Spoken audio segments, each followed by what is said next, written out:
Welcome to the Joint Legislative Oversight and Sunset Committee meeting. My name is Senator Kyle Evans-Gay. I represent the 5th Senate District and I'm the chair of this committee this year. I'd like to start, as we always do, with our committee members introducing themselves. And first on my screen is Senator Pettyjohn. Thank you, Madam Chair. Senator Brian Pettyjohn, representing the 19th Senate District in Sussex County. Thank you, Senator. Representative Spiegelman. And of Jeff Spiegelman, wearing a tie, unlike Senator Pettyjohn, northwestern Kent County, southwestern Newcastle. Fantastic. It's one step towards redemption, Representative Spiegelman. Senator Pinckney. Good morning, and thank you, Madam Chair. Senator Marie Pinckney, representing Delaware's 13th District, parts of Newark, Newcastle, and Bear. Thank you, Senator. Senator Richardson. Thank you, Madam Chair. Senator Brian Richardson represented the 21st District from Seaford to Delmar. Thank you, Senator. Senator Hansen. Thank you, Madam Chair. Senator Stephanie Hansen, the 10th Senate District, which represents south of Newark all the way down to Middletown. Thank you, Senator. And we have Representative Griffith as well. Good morning, Krista Griffith here. I represent the 12th District. Thank you. Thank you. And I'd like the staff as well to introduce themselves. I believe that Mark is leading us through today, so we'll start with Mark.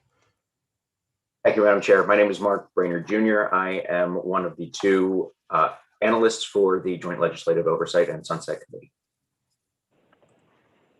Good morning, everyone. I am Amanda McAtee, and I am the other analyst. Good morning. I'm Holly Vaughn Wagner, and I'm the committee's legislative attorney. Hello, my name is Natalie White, and I'm the administrative support staff for the committee. Thank you all. And just for ease of flow of the meeting, I would just ask, starting with Ms. Polk, if our guests could introduce themselves. Good morning, Senator Gay and committee. I'm Donna Polk, Executive Director, DIAA. Thank you, Ms. Polk. Dr. Layfield. Bradley Layfield. I am the principal at Sussex Central High School. I also serve as the board chair for DIAA. Thank you so much. Welcome. And Mr. Rodriguez. Good morning, everyone. My name is Mike Rodriguez. I'm the Associate Secretary of Student Support at the Department of Ed. Fantastic. Thanks, everyone, for bearing with us. It's great for the folks who are following along at home to know who they are watching and what role we play in this process. We're going to just start with our minutes from our last meeting. We met on April 27th, 2021, and the draft minutes should be on the screen there. They were also submitted to our membership. If there are no questions or comments about the minutes, I'd entertain a motion to approve. Motion to approve. Second. Thank you, Representative. Thank you, Senator. All those in favor, please signify by your silence. All those opposed, please unmute and say nay. The minutes are adopted. All right. If we keep that up, this will be a fast meeting.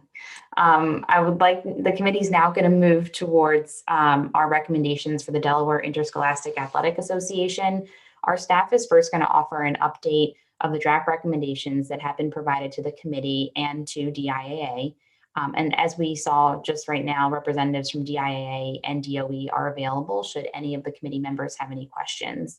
So a reminder for everyone who's watching that while there is no public comment period for this agenda item, the public can submit written comment at any time to sunset@delaware.gov. And so I will turn it over to Mark to lead us off. Thank you so much, Madam Chair. I will share my screen and we'll be able to, okay. Great. So I will start out with the recommendations that have been revised for first, leading off with revised recommendation number 3 relating to out-of-season coaching. We revised this one based on some of the commentary from the last meeting in March. And since our last meeting, DIAA has filed proposed amendments to its regulations with the registrar's office, addressing the issue of out-of-season coaching. A virtual public forum will be held on Thursday, June 17th at 9 a.m. with written public comment being solicited through July 6th.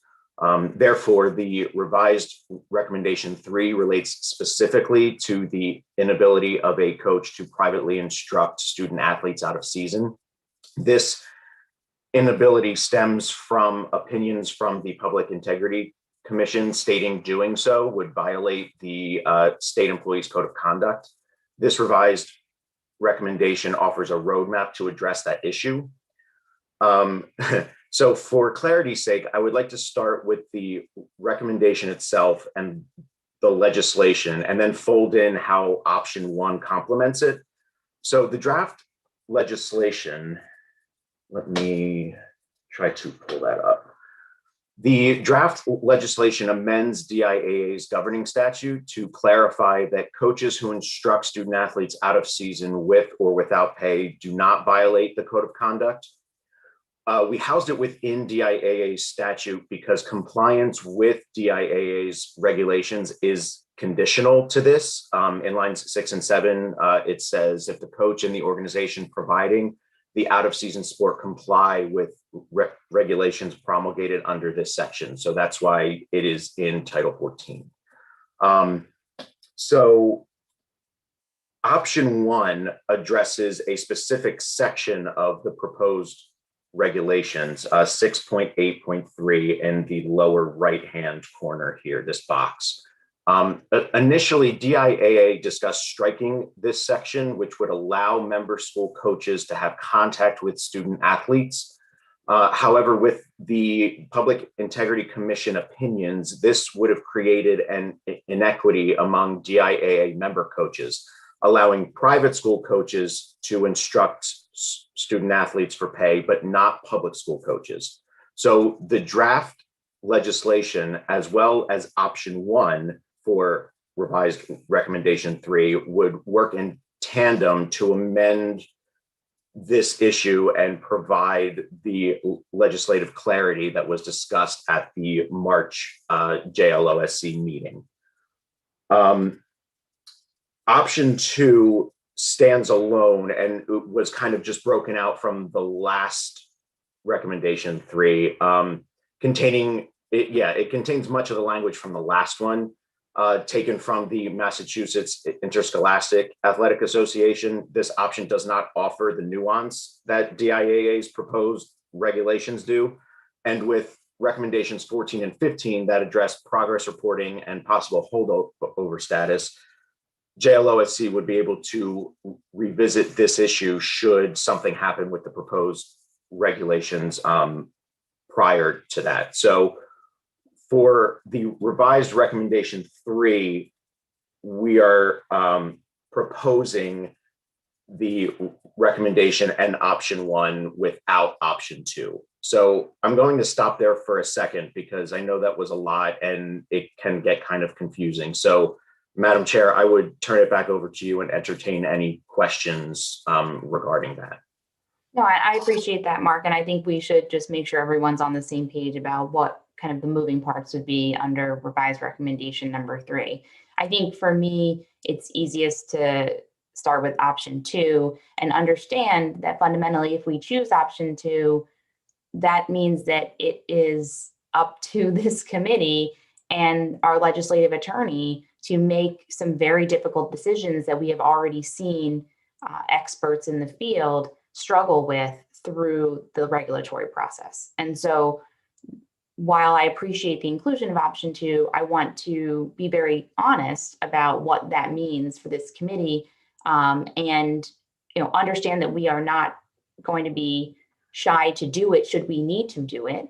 And as we have described, we are frustrated that that's even has to be an option, but we would prefer, I think, or I would say I would prefer, and I hope my colleagues would consider that there are folks who know how to do this. And that's why in its infinite wisdom, the prior GA asked the DIAA to do this work. The alternative to option 2 is option 1. And Mark, my question about option 1, I'll turn it over to members of the committee for their questions. But in option 1, the DIA board shall consider changes. It's my understanding that if 6.8.3 does not change, there would an inequity between private and public school coaches would continue if we pass the legislation. Is that correct? No, it Okay. would not allow member school coaches to coach for pay. Any member school coaches. Now, if that section was stricken, I'm sorry, I'm having issues with. If that section was stricken, 6.8.3.1 would allow member school coaches to coach out of season for pay. And that member school coaches being public school and private school coaches? Yes. But if that is not modified, are there inequities that exist in the, okay. Not among coaches, no. It's all DIAA coaches would not be able to privately coach for pay. Okay, thank you for clarifying. I appreciate that. I want to make sure that before we move on with other revised recommendations, if committee members have any questions or comments about the modifications that are listed here, or the legislation that obviously will go through the draft legislation or the discussion draft. All right. Mark, you can take us through the next ones. Sure. Revised recommendation 4 adds language to item E, the board committee member and staff training program with a goal of improving time management and streamlining operations. That's a very short one. Recommendation 6 is a new recommendation updating the language in DIAA statute addressing term limits. Below the recommendation is the language that is currently in statute. A person who has served on the board may be appointed to the board 2 consecutive times, but no such person shall thereafter be eligible for 2 consecutive appointments. No person who has been twice appointed to the board or who has served on the board for 6 years within any 9-year period shall again be appointed to the board until an interim period of at least 1 term has expired since such person last served. That's a lot of math. I have not figured it out yet. I've tried and have not, which is where new recommendation 6 comes from. Mr. Brainerd, Yes, ma'am. how does the DIAA feel about recommendation 6? I will let them speak for themselves. I have met with Mr. Rodriguez and Ms. Polk earlier, I guess later last week, and they expressed no concern for that, but I will turn it over to them. Speaking, as a board member, I think the idea that the math is a heck of a lot easier doing it this way. I believe the intent of the original statute was that if a board member obviously served 2 consecutive terms, 6 years, and that at some point later on, say if it's an athletic director or someone who served on the board as an athletic director, then became a principal, could potentially serve on the board because it's in a different role, may have the opportunity at some point in time after they've been away for at least 3 years to be appointed again, should the governor appoint and the Senate confirm. I don't necessarily know that this would cause any issues, that basically if you serve 3-year terms for 9 years and then you're done, and there's plenty of other folks, principals, athletic directors, public members who may be willing to serve. I don't particularly see an issue with it. Thank you, Dr. Layfield. And I neglected to introduce our Vice Chair, Representative Dorsey Walker, who's joined us, and thank you for being here. I want to just have a quick question, I guess, Dr. Layfield. I know that there are specific requirements for membership. So one being a school district superintendent. I know there are discussions in these recommendations about moving to 1 superintendent per county. How many superintendents are in your county? In our county, there's Indian River, Cape and Lopin, Sussex Tech, Laurel, Woodbridge, Seaford, Delmar. So we're fine. Milford, yeah. I would say 8 just in Sussex County, so. Great, perfect. Thank you. That's math I can do. Senator Hansen. I just want to make sure I understand what this says. So this says, regardless of whether those 3-year terms are consecutive or not, one person can only serve for 9 years on the DIAA board throughout time, you know. Is that correct? That was my intention, yes. That came about because looking at the dozens of schools that are members of DIAA, I thought this might work out well for having at some point representation of all member schools on the board to see themselves represented in that decision-making process. Thank you. Any other questions regarding the revised or the new recommendation 6? All right, we can move on. Okay. Recommendation 7, item D is new and changes the DOE representative to a voting member. Currently in the statute, the DOE rep is a non-voting member. Given that DIAA is a unit of DOE and the executive director is hired by DOE but answers to the board, the thought is to give the department a voice in board decisions. Recommendation. Quickly Yes. to add to that, sorry to interrupt you, Mark. I think we had talked about at a prior meeting the idea of some of the things we learned from COVID, in the sense that DOE was, very much working with COVID protocols and all the different pieces. There may be a lot that the DOE perspective can bring to the administration of the sports as well. So thanks. Sorry to interrupt you. Sure. No, not a problem. And my last revised recommendation is the analyst note in recommendation 8, clarifying the intent behind 8A. In lieu of holding multiple executive sessions, each addressing a singular topic or issue, FOIA permits a public body to address multiple unrelated matters in one executive session.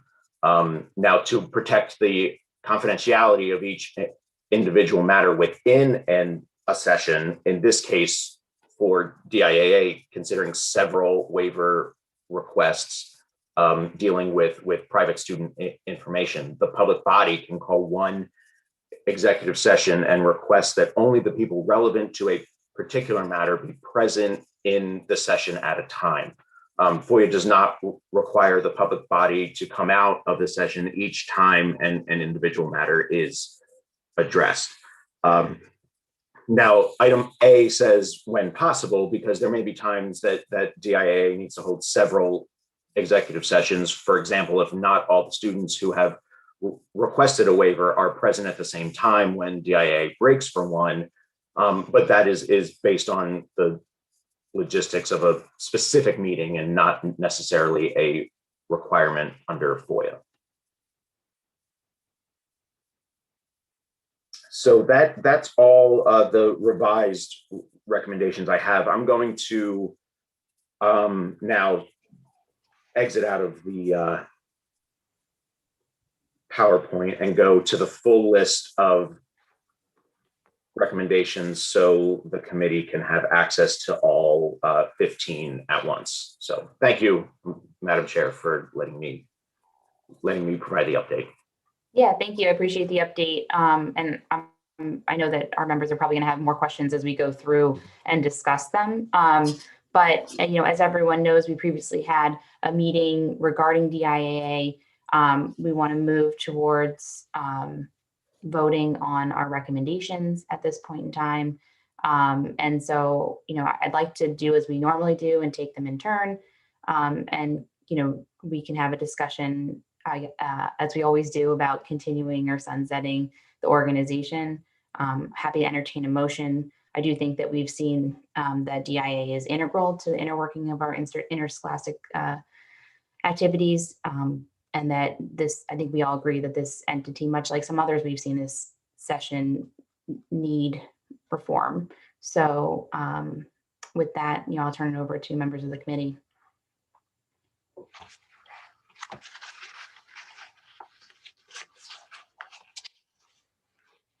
Is there a motion regarding recommendation 1?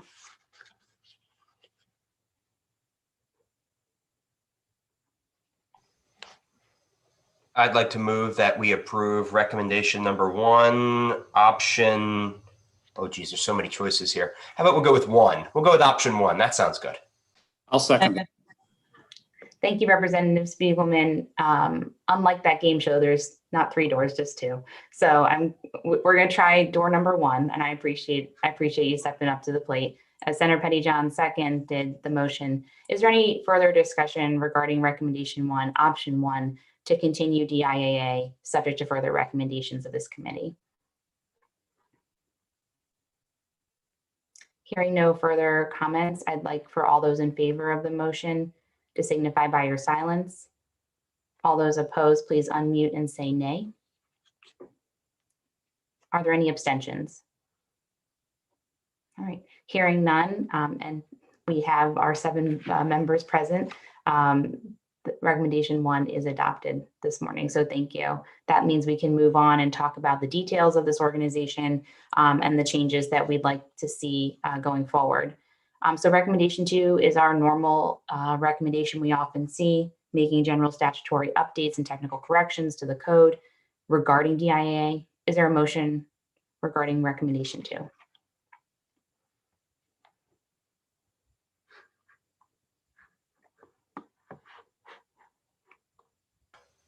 Sure, why not? Does recommendation number 2 have more than one option?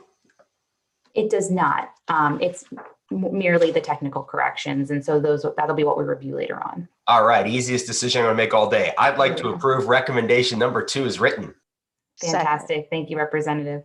And Representative Dorsey Walker seconded the motion. Thank you so much to both of you. Any discussion regarding the technical corrections? Hearing none, all those in favor, please signify by your silence. All those opposed, please unmute and say nay. Are there any abstentions? Okay, thank you. Recommendation number 2 is adopted. And I will say, as we move into all these recommendations, because I know there are folks watching that may not be as familiar with this committee's procedures, we do have 7 members present today. This committee is a committee of 10, and we let's see, 1, 2, 3. We have 8. We have 8, thank you, because we added 1 from the beginning. Thank you so much. So we have 8 members present today. We are usually a committee of 10. This committee requires 7 members in order to adopt any decision. And so that's the voting that you'll see today. So we move on to revised recommendation 3, which is out of season coaching. And I think, I'm happy to entertain a motion regarding out of season coaching. But if there are any questions, if folks are still, want to learn more about what DIA has done or what Mark is recommending, we can have that conversation now.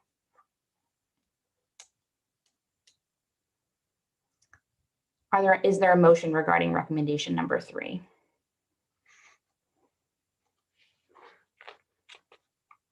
Senator Pinckney? Good morning, Madam Chair. I guess we've had multiple conversations, but would like to kind of get, based on what Mr. Brainerd shared with us this morning, would like to get feedback from the IAA on revised recommendation number 3. Absolutely.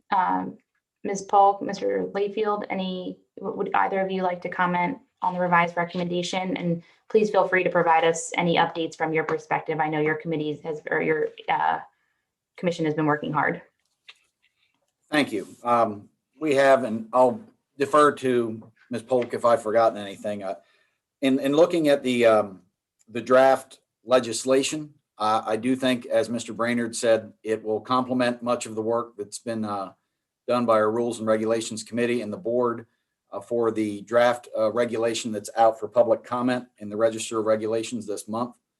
The only concern that I think in the draft legislation amending Chapter 3 of Title 14, in that the DIAA only has jurisdiction to oversee interscholastic sports. It's in the governing statute in Chapter 3, and that in our draft regulation that's out for public comment, specifically 6.9.1, basically states that what a coach does what a high school coach, whether you're from a public school or private school, what a high school interscholastic coach does as a private citizen in the entity of a travel ball team or a private club or league is not under our jurisdiction.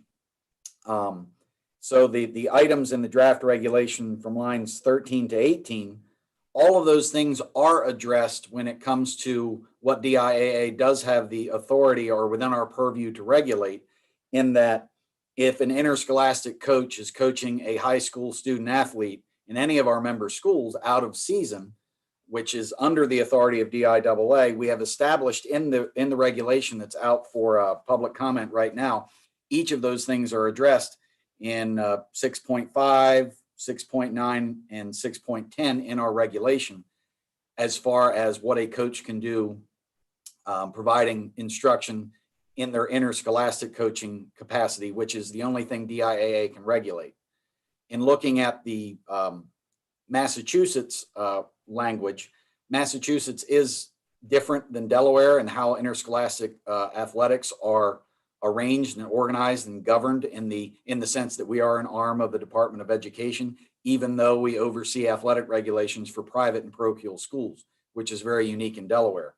So I agree that everything in that proposed legislation will allow the equity issue to be resolved between what private interscholastic coaches and public school interscholastic coaches can do as private citizens working for these organizations, leagues, clubs outside of their interscholastic realm. But I have a concern, and that by trying to set limitations and contact time and everything with what coaches do as a private citizen, that kind of goes against what we already have in draft regulation, that it's out of our jurisdiction. We want to just promulgate the regulations that say this is what you're allowed to do in your capacity as an interscholastic coach. I hope I made that as relatively clear as I could, to kind of not to conflate youth sports and private organizations with interscholastic sports, which is what DIAA has the jurisdiction or regulatory ability to oversee. And that is, I appreciate you pointing that out. It's obviously a governing framework of all of this, and we have to keep in mind. I will just say, not that your comments aren't warranted, they are, and obviously they'll be taken back, and we'll be working on this, but this is, at this point, wanted to provide the committee members and our guests, this is merely a draft as a kind of proposal of how one might move forward with legislation in this area. And I'm happy for either Mark or Holly to add additional comment there, but sometimes our wonderful staff creates these great documents. People think we're just running with it. This is really for discussion. So hopefully that gives you some comfort. Thank you. Senator Gay, if I can just add additional to Dr. Layfield, if that's possible. Also, just wanting to, some of the concern with the proposed legislation also would be, and I guess I'm just going into more detail in the possible conflict with lines 14 and 15 that Dr. Layfield referenced with the 13 through 18. If our regulation is adopted and passed, our regulation does not limit the number of people that our coaches can work with outside of school-sponsored activities. So the legislation being proposed would do that. It would do that for non-sponsored. So I don't know who would regulate that portion for youth sports. Thank you, Ms. Polk. And Mark, I believe, would like to respond. And I will I will say this and then defer to Holly, who actually wrote it. So I should probably have done that first. But I will say that based on lines 14 and 15, those rules are up for the organization to decide. So if the rule is there is no rule, then they've met that line under the draft legislation. Okay, thank you. Holly, did you want to add anything? Sure, thank you. Yes, I would say for lines 14 and 15, To the extent that their regulations do not already address this, there's kind of two options there. They could go back and amend their regulations to address it, or I would say it is true that they may decide not to address it or not to set the rules, but I do think that under this bill, they would be smart to put in the regulations that they've chosen not to regulate that aspect. If it's okay, I'd also like to go back to something Mr. Layfield was discussing, and I think he's looking at lines 6 and 7, that the DIAA doesn't regulate, for example, the organizations. This bill would not require that they regulate any organization or coaches that they don't already regulate. This bill takes away the obstacle of the pick opinion, so that out-of-season coaching does not violate the code of conduct as long as the coach and the organization meet the criteria that's in the bottom half of this bill. So it's not requiring anybody to actually meet the criteria, but it is saying a coach is only not violating the code of conduct as long as that coach and the organization the coach is working with meet that criteria. It's a nuance, but it's there. No, I appreciate it. Thank you for the clarification. Senator Pinckney. Thank you, Madam President. First, a question for Mark to make sure that I'm understanding correctly. Lines 14 and 15, I believe I read somewhere else, I can't remember exactly where, we have so many documents, but I believe I read somewhere else that there was a thought of no more than 50% of the students on the out-of-season coaching teams being from the coach's original schools, correct? Okay. So yes, that was part of the option 2 that I don't want to say haphazardly, because I did put a lot of thought into writing that, but there was a lack of nuance in kind of the details that I pulled from the Massachusetts, and I believe the Massachusetts and the Wisconsin rule book of that kind of governed out of season coaching. And it seemed that no more than half of a coach's student athletes could be on the team. So that's kind of where that number came from. It just kind of seemed like a good like a guardrail. Yeah, and kind of a common number that kept popping up in the research along the way. So that's just kind of where that number came from. But okay. Yeah, that strictly came from me and the research that I had done of other states. Okay, thanks, Mark.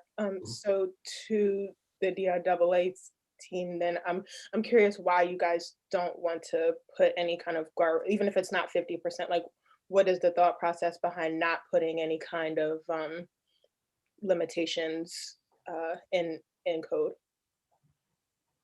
I can speak as someone on the Rules and Regs Committee, and then obviously as the board chair, that was actually discussed. And in looking, I believe it was at Pennsylvania, that they used the language of, what an interscholastic coach does as a private citizen is basically, up to them. And that how that would be monitored and regulated is something that I don't believe is, I don't want to say not possible. I just don't think it's probable that there are so many private clubs, leagues, travel ball teams that could be started, and they are all governed by several different bodies depending on the sport. Here in Sussex County, for example, I know a lot of the private clubs and leagues to play volleyball. A lot of that's done, in the state of Maryland, which I don't know how many coaches would coach there. If another team pops up, that I don't know how likely it would be for us to adequately monitor and track that. And that it was discussed in Rules and Regs that if we see interscholastic coaches at a later date, once we hopefully get these regulations, on board this summer to allow for out-of-season coaching, along with this draft legislation, which is very much appreciated, that if we do see coaches taking advantage of it, at that point in time, we always have the ability through the regulatory change process to add regulations to our out-of-season coaching rule to curtail that.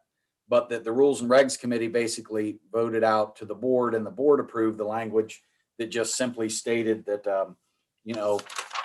I'll find it here very quickly. The language in the draft regulations, DIAA does not have jurisdiction over non-school programs and competitions conducted by outside organizations, including AAU, clubs, parks, things like that. So we want to regulate the things that happen for the interscholastic coach while they are an interscholastic coach dealing with the high school athletes, and what they do as a private citizen is kind of on them. And if we do see that high school coaches are taking advantage of it, it is within our purview at a later date to put those limitations for no contact periods, percentage of teams, for what a coach can do outside of their interscholastic duties. And Senator Gay, if I can also continue. Please do.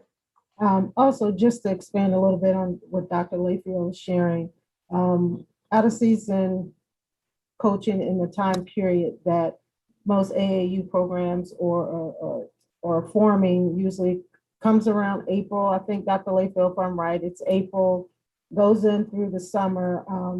A lot of our athletic directors are not necessarily working, and Dr. Layfield can speak to that. As a principal, they're not working in the summer, so that would pose a challenge in oversight with some of that if we would need to adhere to a percentage number. Not having a percentage number, the oversight would not need to be there. So we need to kind of be mindful of what we're putting in place, and if we're structurally sound from our office down to our member schools to be able to accommodate the requests that would be there. We want to make sure our student athletes have the opportunity to be coached out of season, but how much we're regulating, I'm not quite sure if we're structurally have things in place to be able to adequately do that. Can I ask, do you view your advisory or not advisory, I guess, the regulatory role as one where you have to keep an inventory of these engagements, or one where you're merely dealing with potential violations as they're brought to you? Because I think one would be more doable than the other, obviously. Our office is a resource. We are here to provide guidance in regards to how to potentially provide the oversight. It's not necessarily something where our member schools have to submit something every month to our office. However, in case of a violation and an investigation needs to occur, documentation would need to be provided to address the assertion that is being made. So we would have to make sure that our schools are having certain things in place to monitor in season as well as out of season responsibilities that they would be able to conduct. Okay, thank you. That's helpful. Senator Pinckney, did you have a follow-up at all? Not to put you on the spot. I was just curious. And I'm trying to make sure that I'm not asking the same question that you just asked, but I'll put it out there anyway. How will you all monitor out of season coaching? Like, what is the way that you'll be monitoring these specific changes if we're saying we're not able to monitor the amount of students that are on the out of season coaches team, then how will you monitor out of season coaching, period? Go ahead, I can take a stab at that, and then, Donna, if you'd like to add. And that's a very good question. And I think that's what led the board in the direction of separating interscholastic coaching out of season. So if you're a high school volleyball coach and your season's over and it's in the springtime, and you've got some girls on the volleyball team that want to stay after school and provide coaching out of season, we do regulate that with the draft regulation that's out there that meets the requirements from our sports medicine advisory committee that limits the number of hours. We do limit the percentage of the returning players interscholastically, and it provides that for those students who may not have the ability to afford being part of a private club or league that charges a fee. So we do regulate that but we're only regulating what an interscholastic coach does in his or her capacity as an interscholastic coach with those high school kids, at the school. And going in the direction of what a coach does working for a private club or team is not going to fall within our jurisdiction. We've heard throughout, this process over the last several years, public comment saying that, for the most part, we are a self-reporting agency. And for the most part, high school coaches, follow the rule as it stands right now that, they're not allowed to coach any of their kids if they're coaching, a private club or league. This would allow them to do that, but we would not come with any strings attached as far as what they do as a private citizen. And Don, I don't know if there's anything you'd like to add. Yeah, just to, I guess, put context to it. So if I was coaching and I was coaching, I coach basketball. And during the season, the regulations that we're putting in place would be in place for all school sponsored activities. Any non-school activity, we are not looking to regulate. So if I wanted to coach an AAU team, as a coach building a program, I would possibly like to have all of my players on my AAU team for continuity, for development in a league. So you have your pros and cons with that, because there will be some coaches that feel that that's an advantage when they are not able to, when they don't have the players during the summertime to be able to do that outside of their season. So you're going to have pros and cons, but if I was a coach, I wouldn't want those restrictions. However, there are some coaches who may want that restriction. So you're going to have it on both sides. But not having that restriction, there is no regulatory, guidelines that are in place right now to address that. And very, very quickly, just to add, in pulling up our governing statute, Chapter 3 of Title 14, it solely gives DIAA the regulatory authority to regulate interscholastic athletics and not anything that's not related to interscholastic athletics. And due to the Pick opinion, I think it kind of, it blended interscholastic athletics with youth sports. And I think having that separation should make it very clear that this body only oversees what coaches and athletes can do in their capacity as interscholastic coaches and athletes. So the way I read, our governing statute is we wouldn't even have the authority to do that. The way that, Section 301, the purpose of DIAA is actually outlined in Title 14. Okay. Senator Pinckney? That's all for now, Madam Chair. Thank you. Thank you all. Thank you, Senator. And I actually just wanted to follow up with what Senator Pinckney was asking. I think we're trying to kind of weed through this, especially as this moving target with the new regulations. Just for purposes of clarity, if I as I said in the beginning of the meeting, I represent Senate District 5 up here in North Wilmington at the Pennsylvania border. We have Concord Soccer up here. If I'm a Concord Soccer coach and I'm coaching an 8th grader, and I have been coaching that 8th grader for 5 years, and that 8th grader wants to go to Tatnall School. That one was for you, Representative Griffith. They want to go to Tatnall, right? And I'm actually the JV coach over at Tatnall. Does my kid who I've been coaching for 5 years, do they have to stop with me in the rec side, the club side, if they go to Tatnall? Is that how this regulation works? Or is there space for both to exist? The current regulation, you're exactly right. Once that student transitioned to the high school where you also coach, either you wouldn't, if you wanted to continue with the rec league, you wouldn't be able to coach in the high school. If you wanted to continue with the high school, you wouldn't be able to coach that particular student athlete who goes to your high school. We are addressing that within our regulation, along with this proposed draft legislation, that if our regulation, the draft is adopted, along with this this draft legislation, we would resolve that issue. And yes, at that point in time, the 8th grader who you've coached their whole life, just because they happen to be a student athlete on your high school team, you'd still be able to coach them in both capacities. Okay. And for the record, I was a field hockey coach, not a soccer coach, but it was an example only. So, what I think is happening here, and I don't want to try and summarize kind of the conversation too much because I'm just one member, but I think that I understand what you're saying as far as what these changes do. But you and Ms. Polk keep saying, but we're not regulating non-interscholastic activity, right? And so, but the way I think about it right now, you are, because you're telling that individual under the current regulations, you're telling that individual, you have to pick Concord soccer, you have to pick Tatnall.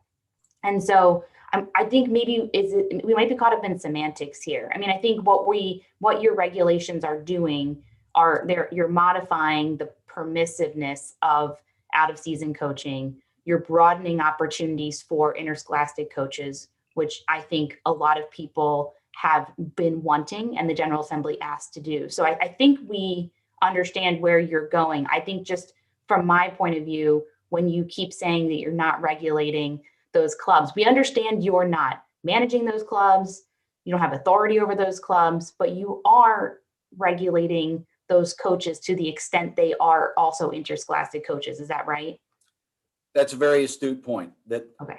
The original intent when that piece of regulation went into place probably close to 20 years ago was simply saying, we oversee interscholastic athletics. You can't coach your kids out of season, which then also started to become interpreted over the years as, well, we've got our interscholastic coaches who also coach privately.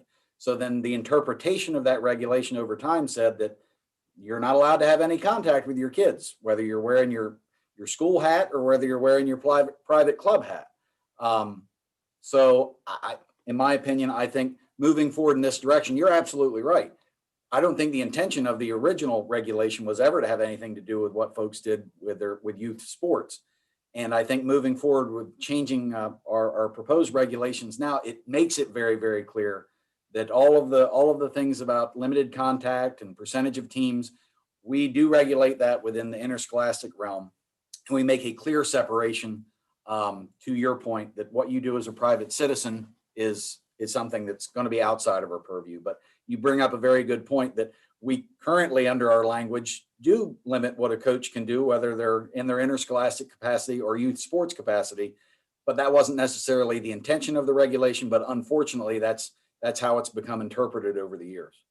Okay, great. I think I quite understand you now, and I appreciate the dialogue.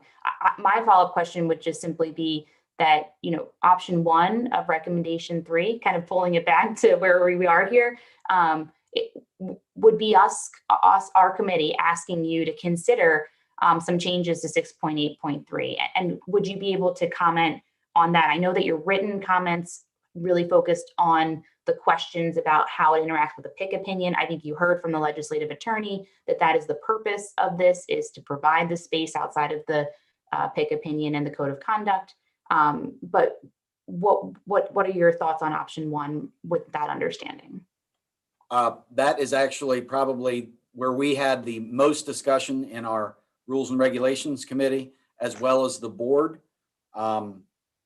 Actually, in the Rules and Regulations Committee, I voted to strike that language.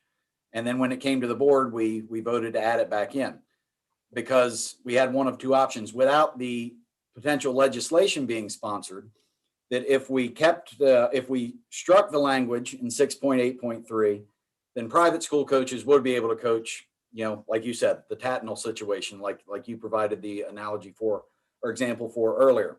The private schools would be able to do that, but the public schools that are all member schools of DIAA, we'd have an inequity issue. Adding the language in there treats everyone the same, meaning that no one could coach out of season, for pay in any of these private entities. If this legislation becomes enacted, then the board discussed, we could strike all of that language because it's addressed in the legislation, that we're not in violation of the PIC opinion at that point, whether you're a public school interscholastic coach or private school interscholastic coach. Like I said, with our draft regulation in concert with this potential legislation, we could then vote, the board could then vote to remove that language, which was discussed in rules and regs and at the board level as well, which I think pretty much tidies everything up that we've been trying to do for the last 3 years.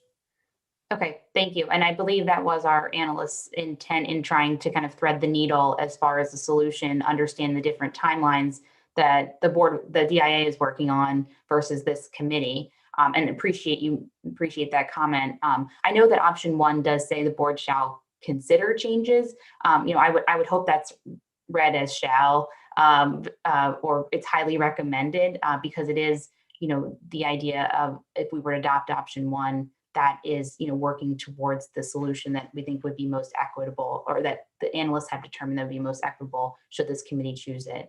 I have been asking quite a few questions. I would turn it over to my committee members to see if they have any questions or comments, or if there is a motion regarding revised recommendation 3.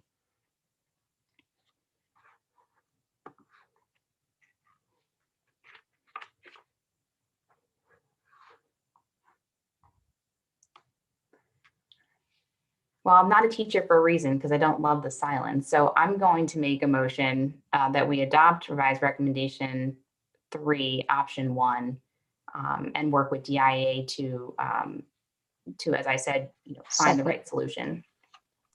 And it was seconded by Representative Dorsey Walker. Is there any further conversation, questions, comments on the motion to adopt revised recommendation 3, option 1?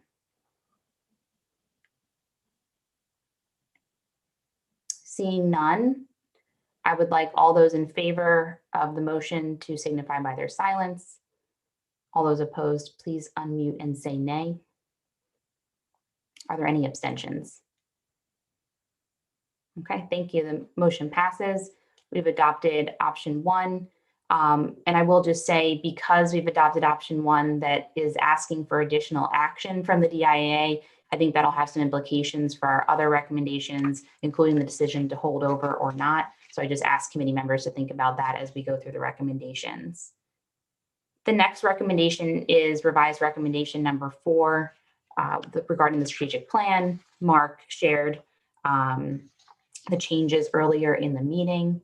Is there a motion regarding revised recommendation number 4?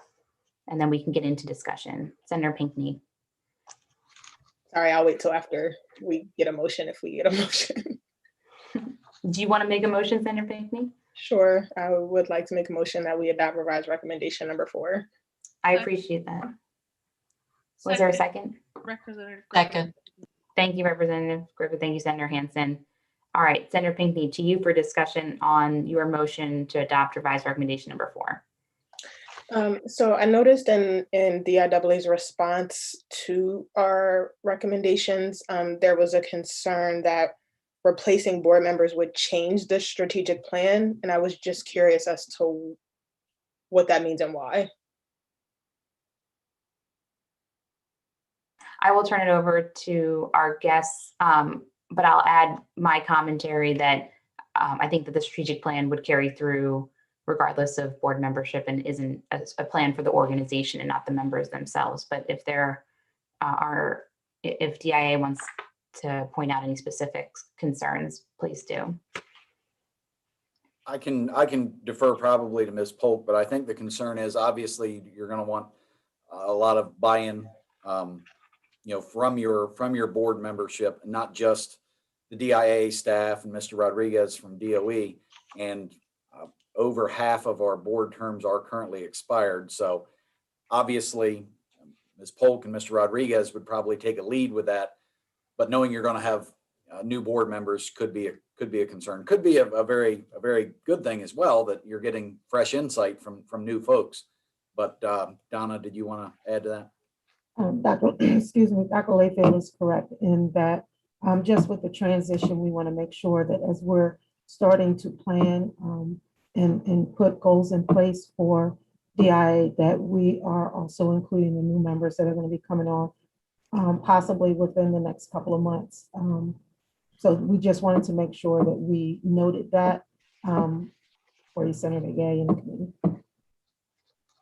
And Mr. Rodriguez, I didn't know if there's anything you wanted to share with that. No, I think what Dr. Layfield said and your comments is our position too, or my position. Senator Pinckney? That's all. Okay, thank you for the clarification. Yeah, thank you. I think your comments, and I appreciate that you had thorough comments. I think your comments speak to how this happens and not whether it happens. And I think as we look through the recommendations, there is at least anticipated follow-up through the next 8 months. And so if I'm glad to hear that you do believe that there will be new people coming in shortly. That's some positive news. Any other questions or comments regarding regarding the motion to adopt revised recommendation 4? Hearing none, I'd like all those in favor of the motion to adopt revised recommendation 4 to signify by your silence. All those opposed, please unmute and say nay. Are there any abstentions? Okay, revised recommendation 4 is adopted as written. We'll move on to recommendation 5 regarding expired terms. Is there a motion for recommendation 5? So moved. Second. Thank you, Senator Pettyjohn. Thank you, Senator Hansen. Any questions, comments, concerns? All those in favor of the motion, please signify by your silence, and all those opposed, please unmute and say nay. Are there any abstentions? Okay, thank you. Recommendation 5 is adopted. Moving on to new recommendation number 6, term limits. We had a little discussion about this earlier. Representative Spiegelman, to you. Thank you, Madam Chair. Can somebody give me whoever did this obviously likes the number 3 and divisibles of 3. Can somebody just give me a why for the numbers, please? Mark, you're shaking your head. You're the 3 man then, I'm guessing. I try to keep things simple. Like, I don't want to complicate this is kind of already how it's worded in the statute.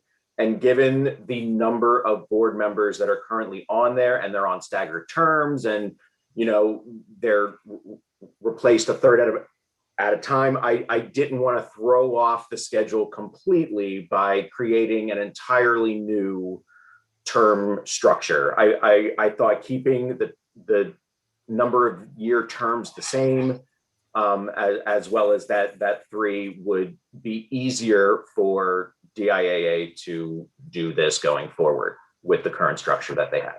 Certainly that makes sense. So I guess the question is, why was this set up in this way? Okay. All right. Okay. No clue. Mark, could you bring up the slide where you had the existing code and then the new code? Because I think I had the same question, Representative Spiegelman, but then when I looked at them together. So there was prior and a weird 9-year period. Yeah. I guess this question is for Holly. Hey, Holly, how many other boards have we gone over that have a system like this? I mean, I've been on Sunset for, I guess, 6 years now, and I don't think I've ever seen anything like this. I mean, we've seen some goofy terms. I've never seen anything. I mean, that's not to say it doesn't work or it's unworkable. I'm just curious. And actually, I don't know if I need it publicly answered, Holly. If you want to get back to me later, it's more of a academic curiosity than anything. I mean, I can look and get exact numbers for you. I can tell you that, and from your experience, it's almost like every board that comes before you is a little bit different. And I think that goes to whatever the context is when the board is initially created. Behind the scenes, as staff, we often work with the office, the governor's office, to see, like, is this a board you've had trouble finding appointments for? What time frames, do you want to see? So it's a collaborative effort. I think, as Mark stated, he's proposed a possible scenario that you could decide on. We could still go back and see, are there other arrangements that might be more ideal? So, for example, you could decide to vote on, okay, we want to look at term limits. We aren't necessarily tied to this specific wording. We want to find out, we want to do a little more digging and see, is there a specific timing that would be better for this particular group. I think Mark has set a great groundwork to have the conversation, but I mean, I guess to circle back to answer your question, I don't think that there is a typical provision. I think everyone's a little different. We don't really even have standard language for this. We have a lot of boilerplate language that we've developed over the last 6 or 7 years. We don't have it for this because each entity is so specific to their own needs. And we work with the governor's office to come up with what works best for that particular entity. Okay, thank you. I mean, again, my question was mostly academic. I don't really have a strong opinion from a public policy standpoint on what we should do about term limits for this or most boards. It struck me as curious. Thank you, Representative Spiegelman. And perhaps I know that the recommendation isn't the legislative language that would be adopted, but perhaps we consider language either here or there that says consecutive or non-consecutive. So we make sure that we know folks can serve 9 years regardless of whether they're back to back or not. Representative Dorsey Walker. Thank you, Madam Chair. I did hear Dr. Layfield's response to the question a little earlier. I am interested to hear from Director Polk about what the continuity of care would be if we are moving board members. I guess that's every 3 years or 9 years or however many years it's going to work out. Dr. Polk, I'm sorry, Director Polk, what are your thoughts about this? I think that at least allowing for reappointment for a total of 6 years is I think the continuity would be great because we would be able to hopefully have that board member within the strategic plan years. So I don't know if it will be too much of a concern. Thank you. Any other questions or comments regarding recommendation 6? Mark. Sorry, I didn't put this on the slide, but further up in the statute, it does say that the governor appoints board members to 3-year terms. I just wanted to clarify that the terms are 3 years currently, and so that's kind of why it says 3-year terms for a total of 9 years. I just wanted to make sure that everybody knew. Thank you for the clarification. Is there a motion regarding recommendation? Well, actually, I would say I would like to add no more than 3 consecutive or non-consecutive, or however you want to word it. If we could put that information in there, and I'd make a motion to adopt new recommendation 6 with that amended language to clarify the consecutive term limits. Is there a second? Second. Thank you, Senator Pinckney. Any further discussion on new recommendation 6? Seeing none, I would ask that all those in favor, oh, and you're going to go ahead and amend it now. You good? Okay. Yeah, perfect. We're good. We don't need to, I think everyone's aware of the simple change. All those in favor of the motion, please signify by your silence. All those opposed, please unmute and say nay. Are there any abstentions? All right, thank you. New recommendation 6 as amended is adopted. And we'll move on to revised recommendation 7 regarding board composition. This recommendation has several subparts. They address different concerns that the committee has addressed with DIA and their representatives in DOE. So I would entertain a motion regarding recommendation 7, or I'm happy to open the floor to discussion prior if that's needed by any member.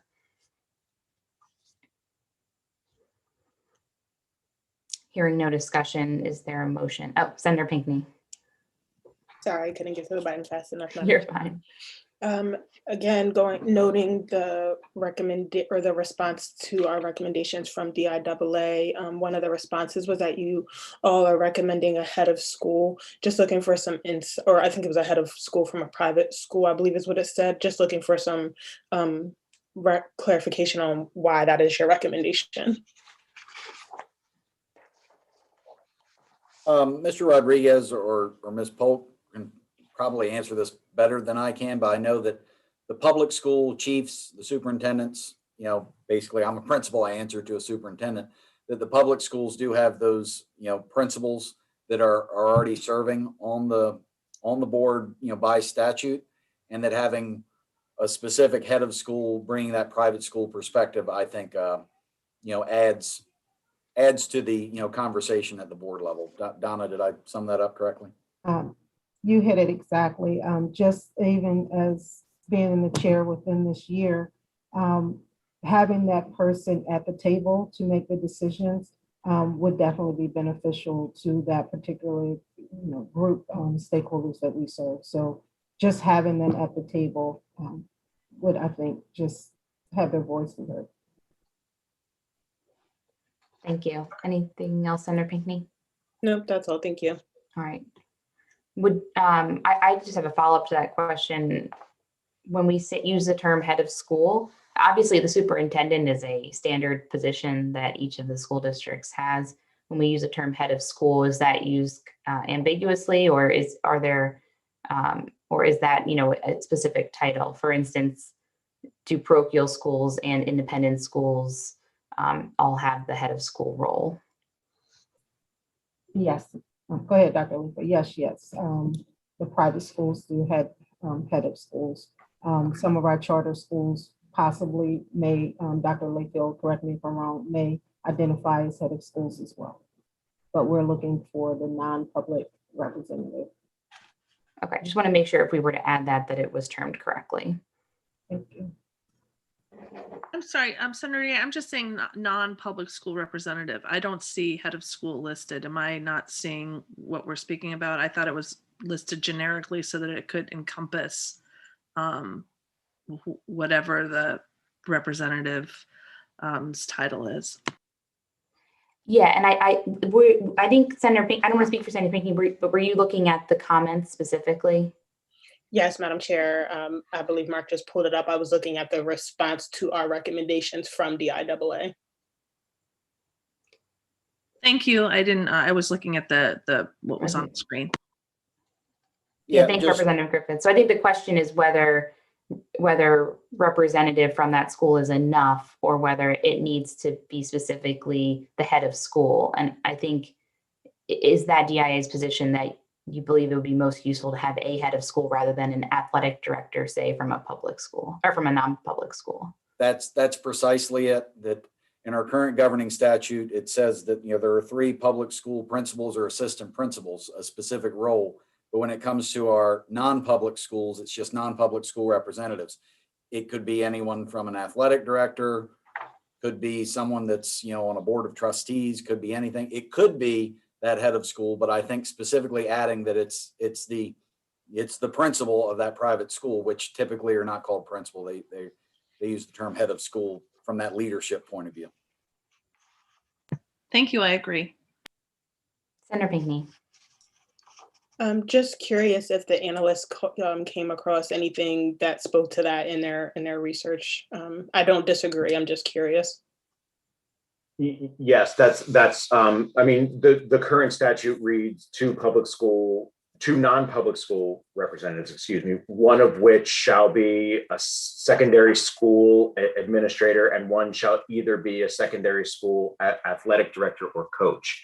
So adding that third caveat makes sense, which is why it's added here on letter B and can be specified when the draft legislation is drafted. Thank you.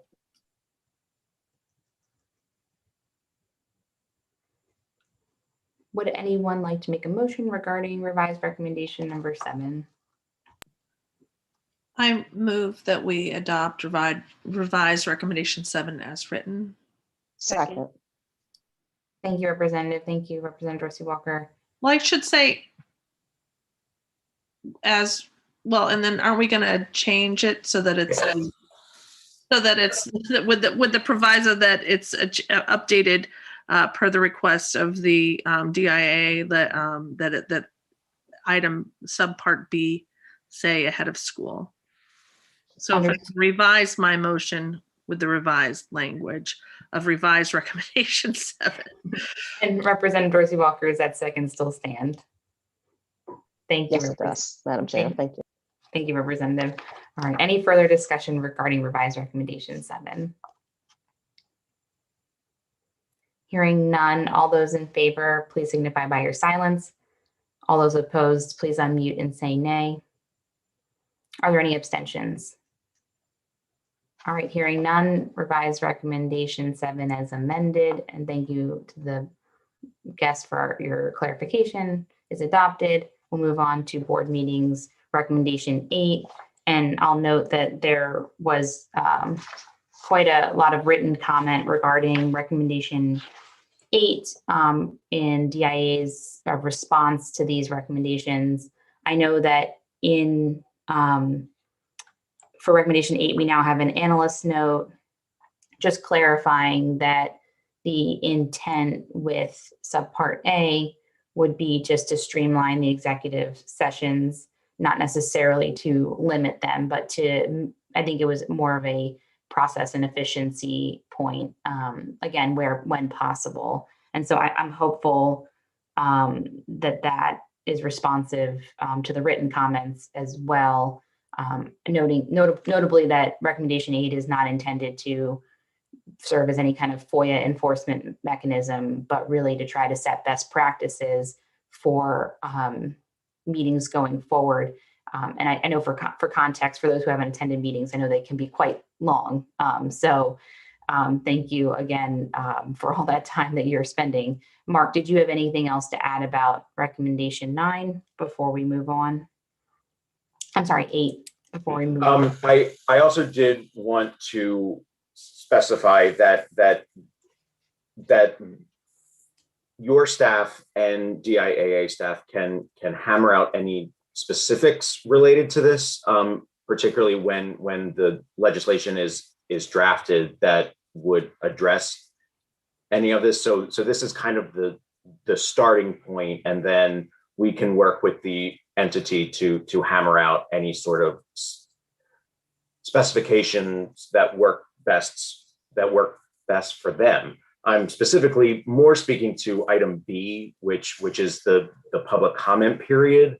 That there can be caveats that we work on and discuss, particularly as it relates to when it occurs. Is there an option that public comment can happen on each agenda item? Does that benefit DIAA and the public? Is there certain limitations that the board can place on public comment, such as no comments that deal with a student's private file or any sort of executive session waiver requests, things like that can be hammered out as we move forward and aren't necessarily tied down right now.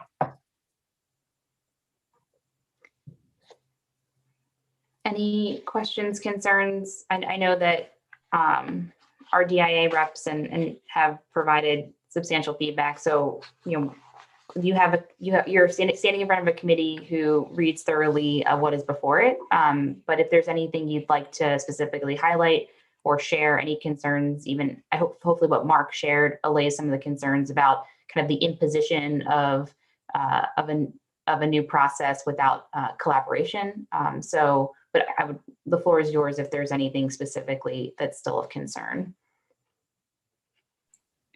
I do not have any concerns. I think what Mark addressed, that if there was something that we had to decide solely on the record and not consider public comment, that would kind of be off limits for any public comment if we added it to the beginning of a meeting versus, a change in regulation or something where we elicit public comment, whether it be written or in a public hearing or things of that nature. I think that would probably solve that problem, that certain things could be off the record for public comment, say in the beginning of a meeting prior to us hearing evidence on something we have to decide solely on the record. Thank you for that extra comment. Is there a motion regarding recommendation 8? Madam Chair, I'd like to make a motion that we adopt recommendation 8. I'll second. Thank you, Senator Pinckney. Thank you, Senator Pettyjohn. Any further discussion, comment, questions? Hearing none, I'd like all those in favor of the motion to signify by your silence, and all those opposed to please unmute and say nay. Are there any abstentions? Hearing none, recommendation 8 is adopted. We'll move on to recommendation 9, the standing committees. And I'm happy to entertain a motion regarding the standing committees or any comments or questions prior. Madam Chair, I make a motion that we adopt recommendation as presented. Thank you, Senator. Is there a second? Second. Thank you, Senator. Any questions, comments regarding recommendation number 9? Hearing none, all those in favor, please, of the motion, please signify by your silence. All those opposed, please unmute and say nay. Are there any abstentions? All right, hearing none, recommendation 9 is adopted. We'll move on to recommendation 10, which deals with DIA staff. And I note that there were no additional written comments from our DIA representatives on recommendation 10. I believe that this was pretty thoroughly discussed in a prior meeting regarding making sure that we support the organization with additional staff. And I think Ms. Polk, shared her thoughts with us about that. I'm happy to turn it over to Ms. Polk if there's anything new to add. Otherwise, I'll entertain a motion. No, I don't think there's anything to add, Dr. Layfield or Mr. Rodriguez, if there's anything regarding this. Thank you, Ms. Polk. Madam Chair, I'd like to make a motion that we adopt recommendation 10 as read. Second. Thank you, Senator. Thank you, Representative Dorsey Walker. Any other questions, comments, concerns regarding recommendation or the motion to adopt recommendation number 10? Seeing none, all those in favor, please signify by your silence. All those opposed, please unmute and say nay. Are there any abstentions? Hearing none, motion is adopted and recommendation 10 is also adopted.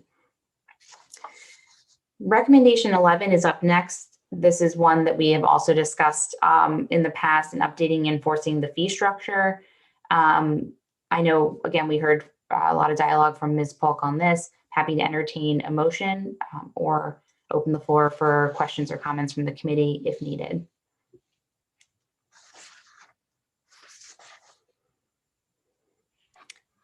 Is there a motion to? Madam Chair, motion, I'm sorry. Yes, motion to adopt recommendation 11 as written. Second. Thank you very much. Thank you, Representative Dorsey Walker. Thank you, Senator Pinckney. Any other questions, comments? Hearing none, all those in favor of the motion, please signify by your silence. All those opposed, please unmute and say nay.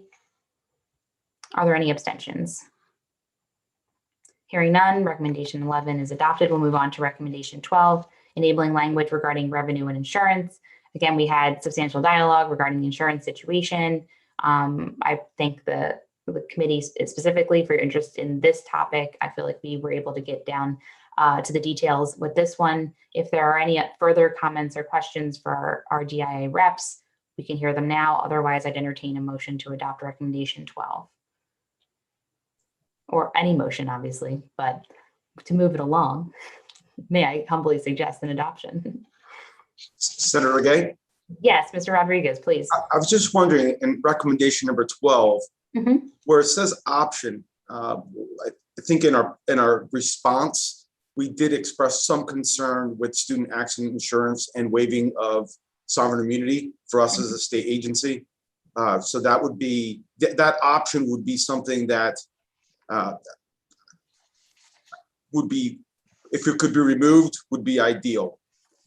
So we can, I appreciate you flagging that. I think, and I saw that, I apologize for not bringing it up ahead of time, but I did see the concern in your written comments. I know we don't have an analyst comment regarding that concern, but just in the case of recommendation 12, we would go ahead and look at recommendation 12 and then look at the option separately. So I appreciate you flagging that. Mark, did you have any comments regarding the concern for recommendation 12? Yes, it was just going to be my recommendation that recommendation 12 is adopted without the option as DIAA's memo suggests. Okay.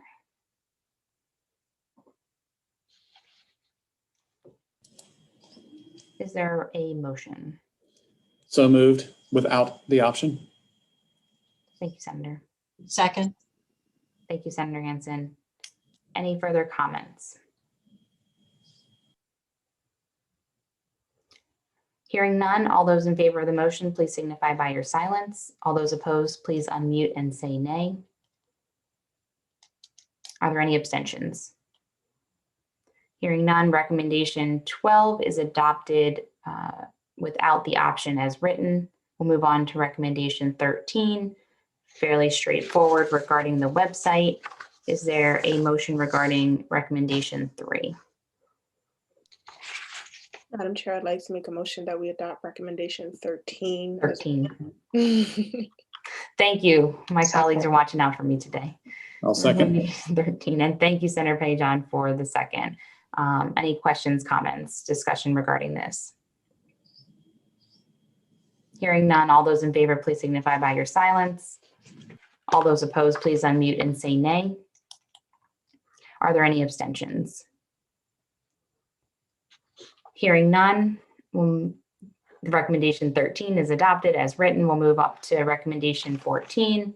And while we have been going on along and being very efficient, I would just pause to allow our committee members to consider whether the proposed schedule is still meets their expectations, considering everything that we have discussed today. Under the follow-up reporting, this committee would receive updates at the end of July, the end of October, and the end of January of next year. My only question would be to Ms. Polk, Dr. Layfield, as of July 31st, 2021, where do you expect the regulatory process to be at that point in time? We have a public hearing for the proposed changes for 109 for coaching out of season. That is scheduled in June. The board meets in June. Obviously, if there are substantive changes to that regulation, it would then be published again for public comment. If there are not, then we would move forward with adoption. So I really can't speculate based on what we get in public comment, both in the written public comment. If there would be substantive changes, then we would be looking to publish those once again, and most likely then vote in August. So that's certainly my hope, is that any of these changes, taking into consideration that, we may need to make some tweaks on what we put forward, that we can have something adopted prior to the start of the fall sports season. That's certainly my hope. But I obviously don't want to, go at this without considering, some things that maybe the board hadn't considered, either from the medical community, from our public members, from our coaches. But I think we're awful close to making something happen before the beginning of next fall. So maybe by July 31st, that might be a couple weeks before we can, our board meets the second Thursday of the month. So we may not take a final vote until August. I don't know the exact date in front of me, no later than August 14th. All right, and yeah, there's no requirements to have a completed process by that report. Just wanted to understand whether that report would be useful, and it sounds like it could be. Representative Spiegelman had his hand raised. Thank you, Madam Chair. So is it your intent that we receive some sort of report for our review by these dates, or is your intent to have a meeting on these dates? I'm sorry, Representative Spiegelman, was that for me or for Dr. Layfield? For you. This recommendation 14 would be for them to submit reports by these dates. Thank you. All right. Is there a motion regarding recommendation 14 for the follow-up reporting?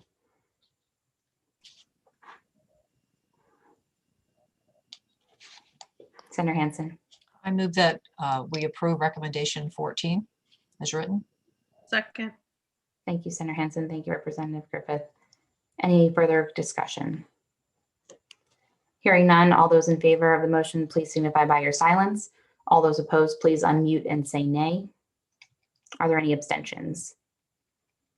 Hearing none, recommendation 14 is adopted as written with the follow-up reporting. And we'll move on to our last recommendation, 15, which is one that we are used to seeing, which is the decision to release this entity from review at the completion of the legislation, or to hold over this committee and have a report in January 2022. I might suggest for the committee that, considering the moving parts and the fact that we are looking at legislation and looking at regulations being adopted in tandem, that it could be helpful for both DIA and the committee to come back together in January 22, either in written form, written communication, or with a meeting to make sure that before we release from review, that we feel that we've accomplished what we've set out to do with this review. I'll turn it to Senator Hansen. Thank you, Madam Chair. I'd like to move that we adopt option 2 to recommendation 15. Thank you, Senator. Second. Second. Thank you, Senator Pinckney. Thank you, Representative Dorsey Walker. Any other discussion regarding recommendation 15? Motion on the table is to adopt recommendation 15, option 2. All those in favor, please signify by your silence. All those opposed, please unmute and say nay. Are there any abstentions? Hearing none, recommendation 15 is adopted. And that takes us to the conclusion of our recommendations. I really want to thank the committee for not only your work today, but in previous meetings, as Senator Pinckney mentioned, all of the documents that we have reviewed and all that we have learned about coaching in this state, and hopefully will make us better legislators, because we now know. I want to thank Dr. Layfield, Ms. Polk, Mr. Rodriguez. I know that you'll be working alongside our staff, and that we are always resources for you as you take these recommendations, and our staff takes recommendations and makes them a reality. As the committee knows, we will be seeing draft legislation come in front of us regarding these recommendations, including likely soon a draft regarding the draft legislation that you saw today. But to clarify, and for all those watching, that draft legislation has not been released. That draft legislation will be considered and debated in this committee prior to being released, and then held in the chamber sunset committees. With that, I'm going to just let everyone know that our next committee meeting is Thursday, May 6th at 10 a.m. We're going to be looking at draft legislation as well as our 2022 schedule. If there's no other questions or comments from the committee, this meeting is adjourned. Thank you all. Oh, I'm sorry. Senator Pinckney is not meeting. I take it back. Senator Pinckney had a question. I apologize. Just doing a check of myself. I have a meeting at 9 a.m. on Thursday. Did I state something separate? I apologize. I'm so sorry. Yes, 9 a.m. Thank you, Madam President. 9 a.m. on Thursday. With no further questions, the meeting is now adjourned. Thank you all for being here.